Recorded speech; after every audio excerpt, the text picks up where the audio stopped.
So when asked questions phrased in the present tense, you're expected to have that information available immediately. If you don't have it immediately, you start to put yourself under pressure, you get nervous, and you want to answer like that. Because it accesses all those negative emotions, all those negative feelings, and actions and behaviours we learn from our time at school. This makes you feel like you're put on the spot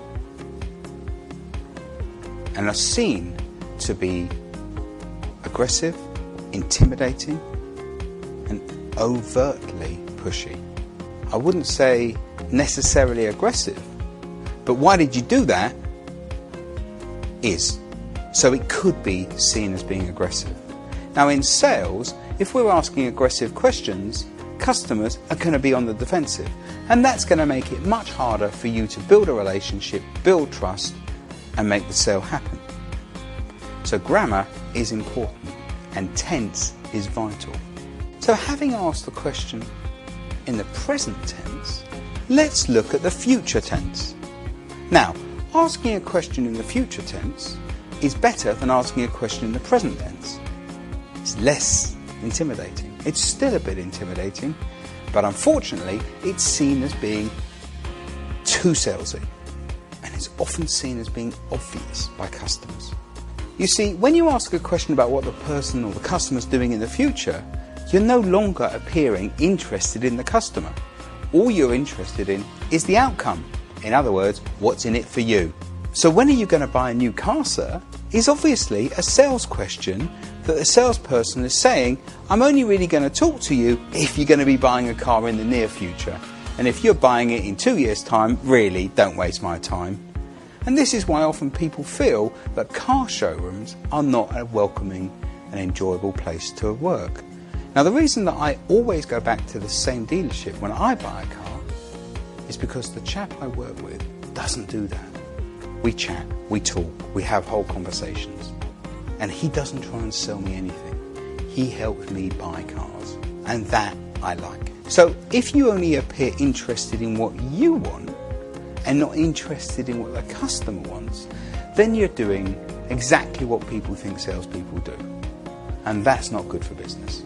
For example, asking the question, when will you be buying, whatever it is an acceptable professional sales question. The problem is, it's an effective professional sales question that is slightly intimidating, slightly pressurizing, and extremely salesy. And it's really obvious. There's better ways of doing this.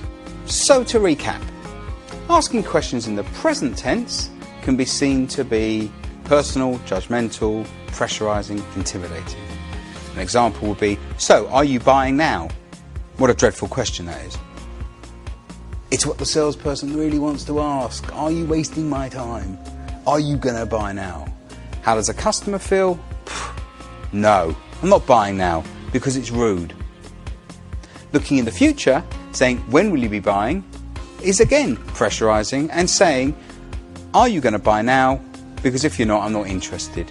It's also rude, it's also pressuring, it's also intimidating, and it's also going to get you the wrong answer. No.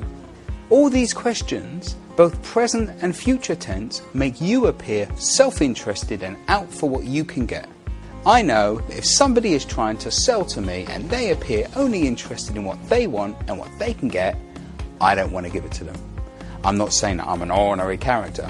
What I am saying is that I like to be making the decision that's right for me and not right for the salesperson. And that's exactly how you have to think if you want to be successful as a salesperson. What then is the answer? So let's look at the other tense. We've looked at present, we've looked at future. Let's go back to the past. So let's look at things. Let's look at how we can change the conversation and change the narrative.